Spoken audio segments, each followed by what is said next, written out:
नमस्कार. मी प्राध्यापक सावंत पाटील, महाराष्ट्र महाविद्यालय निलंगा.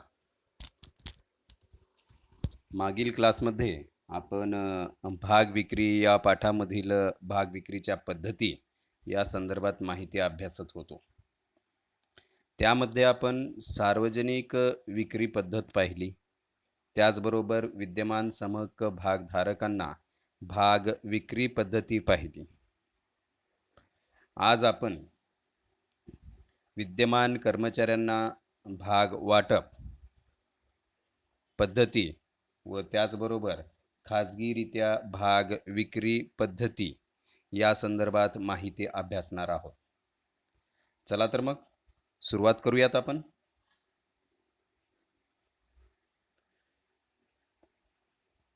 विद्यमान कर्मचाऱ्यांना भाग वाटप या पद्धतीमध्ये कंपनी कर्मचाऱ्यांना 4 प्रकारे भाग वाटप करू शकते.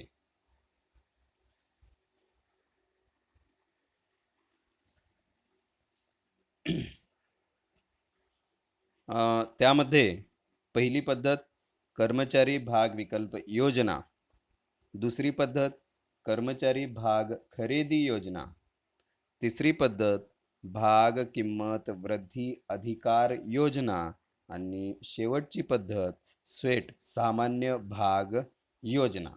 या 4 प्रकारे कंपनी कर्मचाऱ्यांना भाग वाटप करते. या चारही प्रकारची आता आपण सविस्तर माहिती अभ्यासूया. चला तर. पहिला प्रकार जो आहे कर्मचारी भाग विकल्प योजना. या योजनेअंतर्गत कंपनी तिची मुख्य कंपनी किंवा दुय्यम कंपनी, मुख्य कंपनी किंवा दुय्यम कंपनी या संदर्भात आपण 11वीला पाहिला आहे. तरीही दुय्यम कंपनी म्हणजे काय, तर ज्या कंपनीवर मुख्य कंपनीचे म्हणजेच धारक कंपनीचे नियंत्रण असते अशी कंपनी म्हणजे दुय्यम कंपनी होय. या दोन्ही कंपनीचे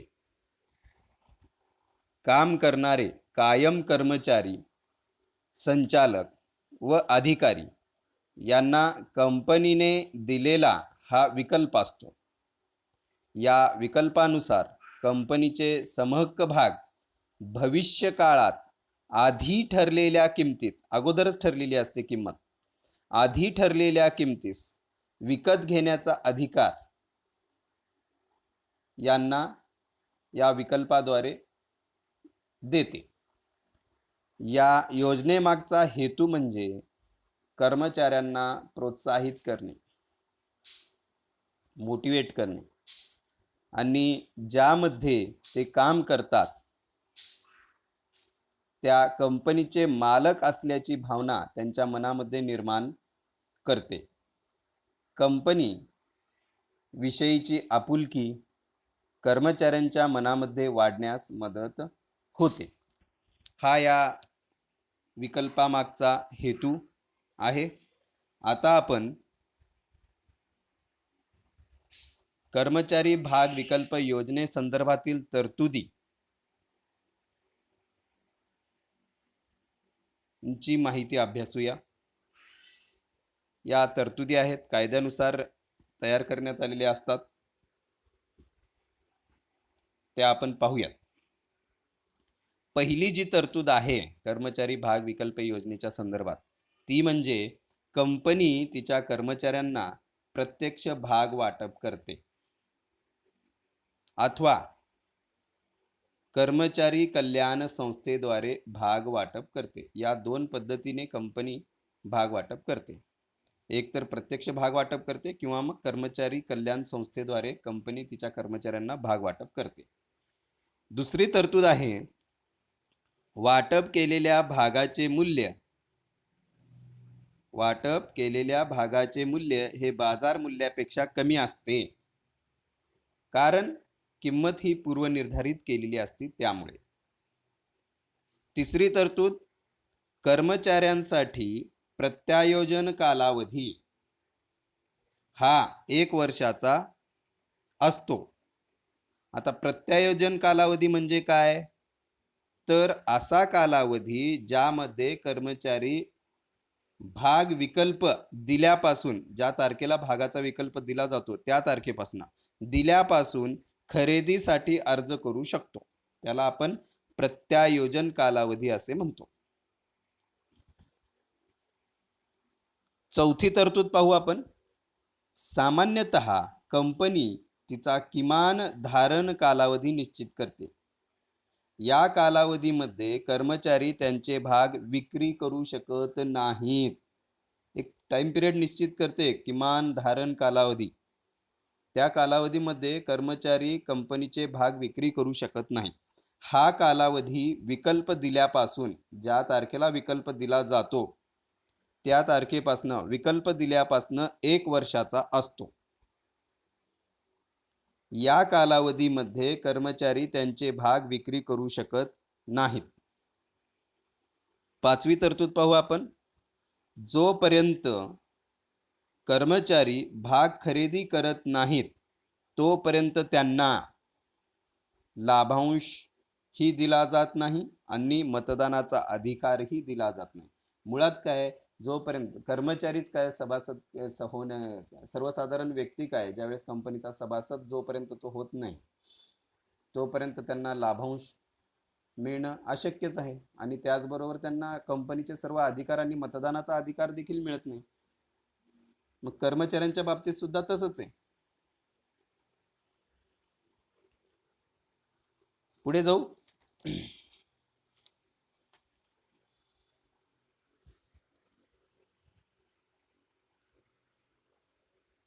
सहावी तरतूद पाहू आपण. अशा प्रकारचे भाग वाटप करण्यापूर्वी कंपनीला विशेष ठरावाद्वारे, आता विशेष ठराव म्हणजे काय, तर विशेष बहुमताने मंजूर होणाऱ्या ठरावास विशेष ठराव असे म्हणतात.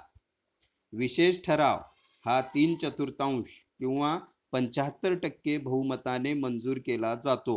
हे 11वीला पाहिलंय आपण. तर या विशेष ठरावावर भागधारकांच्या सभेत मंजुरी घ्यावी लागते. कर्मचारी या योजनेअंतर्गत खरेदी केलेले भाग हस्तांतरित करू शकत नाहीत. त्याचबरोबर ते गहाण ठेवू शकत नाहीत किंवा तारण ठेवू शकत नाहीत, असं या तरतुदीमध्ये सांगण्यात आलेलं आहे. त्याचबरोबर पुढची तरतूद, कर्मचारी भाग विकल्प योजनेचे व्यवस्थापन करण्यासाठी भरपाई समितीची स्थापना करावी लागते व या समितीमार्फतच या योजनेचे व्यवस्थापन हे केले जाते. शेवटची तरतूद, कर्मचारी भाग विकल्प योजनेची कंपनीला सेबी नियम 2014 च्या तरतुदींचे पालन करावे लागते. तर हा नियम कशाच्या संदर्भात आहे, तर भाग आधारित कर्मचारी फायदे या संदर्भात तो नियम आहे. तर या नियमाचं त्या ठिकाणी पालन करावं लागतं. आता आपण दुसऱ्या प्रकारासंदर्भात माहिती अभ्यासूयात. दुसरा प्रकार म्हणजे कर्मचारी भाग खरेदी योजना. या योजनेमार्फत कंपनी तिच्या कर्मचाऱ्यांना पुढील तारखेला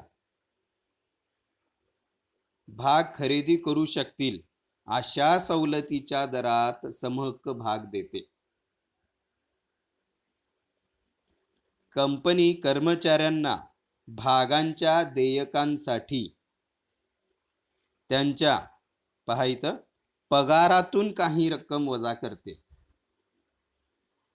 प्रत्यक्ष रोख रक्कम घेत नाही, तर त्यांच्या कशातून वजा करते, पगारातून काही रक्कम वजा करते. आता आपण कर्मचारी भाग खरेदी योजनेच्या तरतुदी अभ्यासूया. पहिली तरतूद कर्मचारी भाग खरेदी योजनेची ती म्हणजे कंपनीला कर्मचाऱ्यांच्या श्रेणीनुसार वेगवेगळ्या संख्येने भागांची विक्री करता येते. जसं की आपण म्हणतो ना की अ वर्ग कर्मचारी, ब वर्ग कर्मचारी अशा श्रेणीनुसार कंपनी त्यांना वेगवेगळ्या संख्येने भागांची विक्री करते किंवा करता येते. दुसरी जी तरतूद आहे कर्मचारी भाग खरेदी योजनेद्वारे म्हणजेच ESPS द्वारे वाटप केलेले भाग ताबडतोब सूचीबद्ध केले पाहिजेत, म्हणजेच नोंद केली पाहिजे.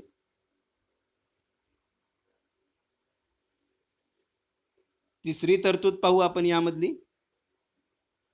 जर कर्मचारी भाग खरेदी योजना ही सार्वजनिक भाग विक्रीचा हिस्सा नसेल तर, आपण जसं जनतेला आवाहन करतो ना सार्वजनिक पद्धतीने, त्या पद्धतीचा त्या योजनेचा हिस्सा नसेल तर धारण कालावधी भाग वाटपापासून किमान, या ठिकाणी देखील पहा, किमान 1 वर्षाचा असतो. जर सर्व सार्वजनिक भाग विक्री योजनेचा जर हिस्सा नसेल कर्मचारी भाग खरेदी योजना, तर धारण कालावधी भाग वाटपापासून किमान 1 वर्षाचा असतो. यातली चौथी तरतूद पाहू आपण. कंपनी सेबी नियम 2014च्या तरतुदी पूर्ण केल्या पाहिजेत. कंपनीने सेबी नियम 2014च्या तरतुदी पूर्ण केल्या पाहिजेत. ती तरतूद कुठली आहे तर भाग आधारित कर्मचारी फायदे, याची पूर्ण पालन केलं पाहिजे. यातली पाचवी तरतूद पाहू आपण. कर्मचारी भाग खरेदी योजनेद्वारे भाग वाटप करण्यापूर्वी कंपनीला कोणाच्या सभेत, भागधारकांच्या सभेत कसा ठराव, विशेष ठरावाद्वारे मंजुरी घ्यावी लागते. तत्पश्चातच कंपनी कर्मचाऱ्यांना हा विकल्प जारी करू शकते. आता आपण कर्मचाऱ्यांच्या संदर्भात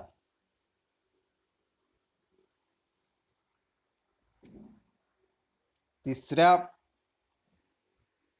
प्रकार पाहूयात. त्या संदर्भातील माहिती अभ्यासूया. चला तर तिसरा प्रकार काय आहे तर भाग किंमत वृद्धी अधिकार योजना. भाग किंमत वृद्धी अधिकार योजना ही बोनसच्या बदल्यात दिली जाणारी पद्धती आहे. कंपनी कर्मचाऱ्यांना त्यांनी केलेल्या कामाबद्दल काय करत असते, बोनस देत असते, तर त्याच्या बदल्यात ही योजना त्यांना दिली जाते. ही पद्धत चांगले कार्य करणाऱ्या व भागांची बाजार किंमत वाढवणाऱ्या कंपन्यांकडून वापरली जाते. या योजनेअंतर्गत कर्मचाऱ्यांना एक विशिष्ट भाग संस्थेतील भविष्यकाळातील वाढीव किंमत मिळविण्याचा हक्क दिला जातो. भाग किंमत वृद्धी अधिकाराचे युनिट्स कंपनीकडून कर्मचाऱ्यांना वाटप केले जातात. युनिट्स वाटप केले जातात बरं का, या ठिकाणी प्रत्यक्ष भाग नाही. युनिट्स कंपनीकडून कर्मचाऱ्यांना वाटप केले जातात. भविष्यातील एका विशिष्ट तारखेला भाग किमतीतील वृद्धीची रक्कम, भाग किमतीतील वृद्धीची वाढ झालेली जी काही रक्कम असेल, वृद्धीची रक्कम रोख स्वरूपात तर दिली जाते कर्मचाऱ्यांना, किंवा समहक्क भागाच्या स्वरूपात तर दिली जाते.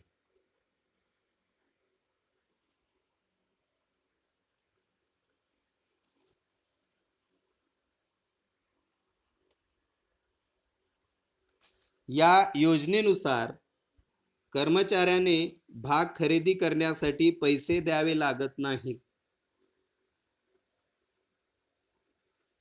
या ठिकाणी पैसे देण्याची आवश्यकता नाही. तर कर्मचाऱ्यांनी केलेल्या चांगल्या कामाच्या बदल्यात, त्यांनी केलेल्या चांगल्या कार्याच्या बदल्यात ही योजना त्यांना सादर केली जाते. यामध्ये कंपनीकडून कर्मचाऱ्यांना किमान 1 वर्षाचा प्रत्यायोजन कालावधी दिला जातो. या योजनेत किमान धारण कालावधी नसतो. वरील योजनेमध्ये होते, पण या योजनेमध्ये प्रत्यायोजन कालावधी 1 वर्षाचा प्रत्यायोजन कालावधी दिला जातो, परंतु किमान धारण कालावधी या ठिकाणी दिला जात नाही. याही योजनेमध्ये भागधारकांच्या सभेत विशेष ठराव संमत करून या योजनेला संमती दिली जाते किंवा घ्यावी लागते. तत्पश्चातच ही योजना तुम्ही कर्मचाऱ्यांसाठी अंमलात आणू शकता. आता आपण चौथ्या प्रकारासंदर्भात माहिती अभ्यासूया. चौथा प्रकार म्हणजे स्वेट सामान्य भाग. कंपनी तिच्या कर्मचाऱ्यांना व संचालकांना पैशाऐवजी मोबदला म्हणून भाग वाटप करते किंवा सवलतीच्या दरात भाग वाटप करते. ही योजना कंपनीचे कर्मचारी व संचालकांच्या मौल्यवान योगदानामुळे, कंपनीसाठी जे मौल्यवान योगदान त्या ठिकाणी ते देतात आणि कंपनीचा वाढलेला नफा लक्षात घेऊन त्यांना हे भाग दिले जातात. त्यांनी केलेल्या कामाची पावती म्हणून ही योजना त्यांना दिली जाते. जे काही समहक्क भागांना अधिकार आहेत, तसेच अधिकार स्वेट भागांना असतात. समहक्क भागधारकांना कशा स्वरूपाचे अधिकार आहेत? कंपनीच्या कामकाजामध्ये हस्तक्षेप करण्याचा अधिकार आहे, त्यांना सभांना हजर राहण्याचा अधिकार आहे, त्याचबरोबर त्यांना कंपनीचा प्रतिनिधी होण्याचा अधिकार आहे, त्याचबरोबर त्यांना सभेमध्ये मतदान करण्याचा अधिकार आहे. असे जे काही सर्व अधिकार समहक्क भागधारकांना आहेत, त्याच स्वरूपाचे अधिकार स्वेट सामान्य भागांना देखील असतात. या भागांचा किमान धारण कालावधी 3 वर्षाचा असतो.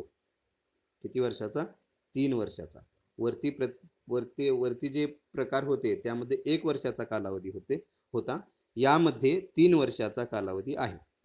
या कालावधीमध्ये ते स्वेट भागांचे हस्तांतरण करू शकत नाही. 3 वर्ष ते स्वेट भागांचं हस्तांतरण करू शकत नाही. या प्रकारचे भाग वाटप करण्यासाठी कंपनीला या ठिकाणी देखील भागधारकांच्या सभेत विशेष ठराव मंजूर करून मान्यता घ्यावी लागते. मुळात काय, या चारही प्रकारचे विकल्प ज्यावेळेस कंपनीला द्यावयाचे असतात तिच्या कर्मचाऱ्यांना, त्यावेळेस तिला भागधारकांच्या सभेत विशेष ठराव संमत करून घ्यावाच लागतो.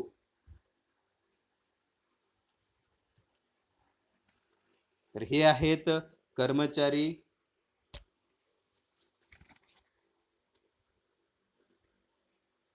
भाग वाटप योजना. आता आपण पुढच्या प्रकाराकडे जाऊ.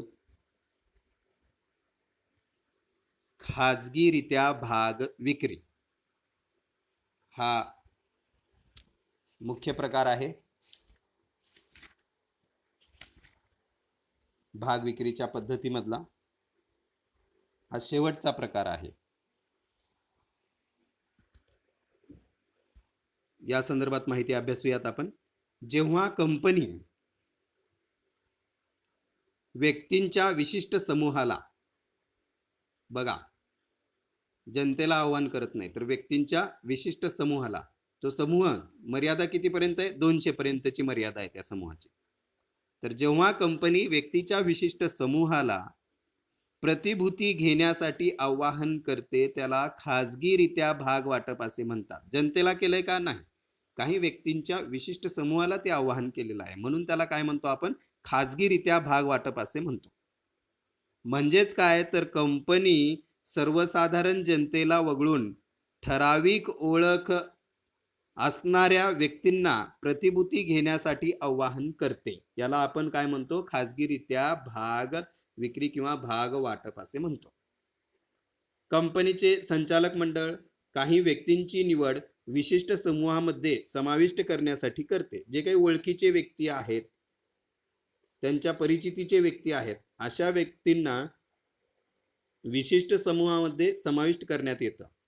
जसे की म्युच्युअल फंड किंवा संस्थात्मक गुंतवणूकदार इत्यादी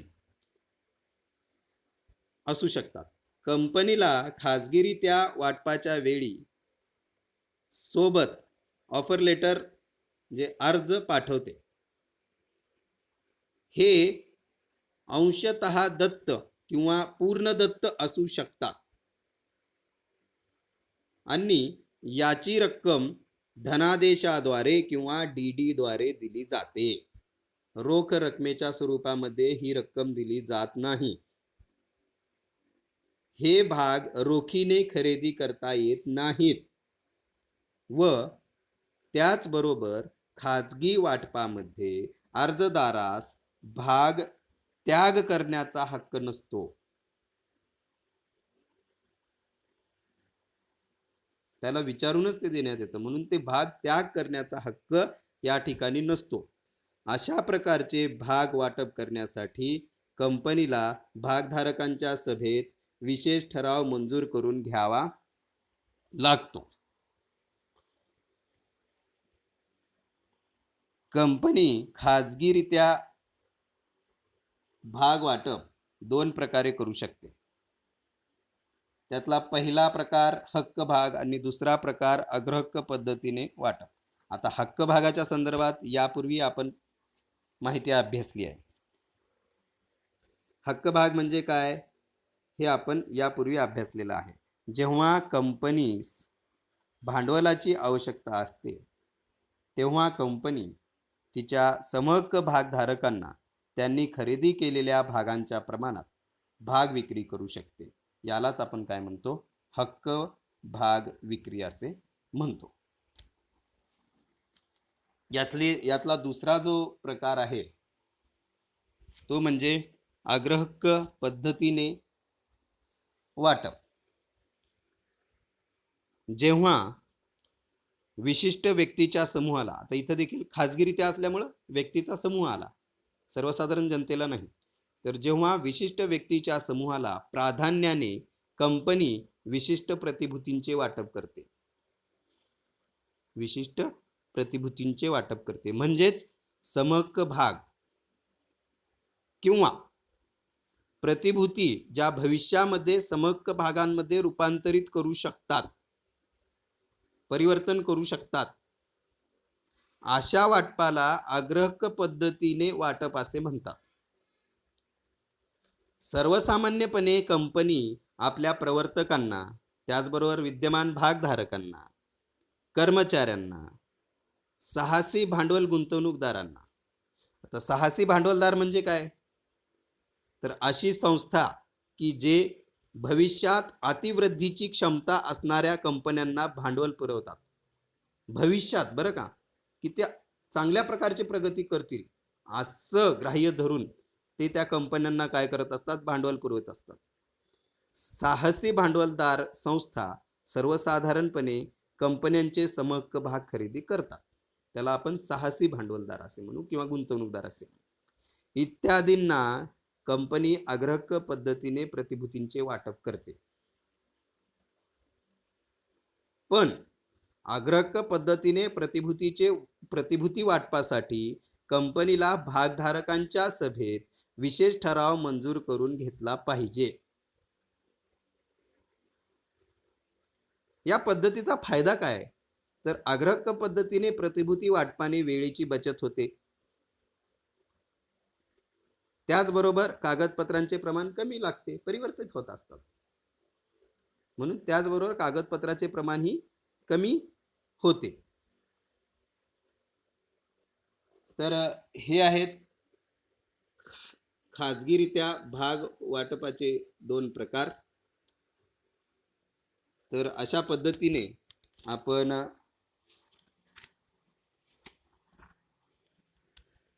या ठिकाणी भाग विक्रीच्या एकूण 4 पद्धतीची माहिती अभ्यासली आतापर्यंत.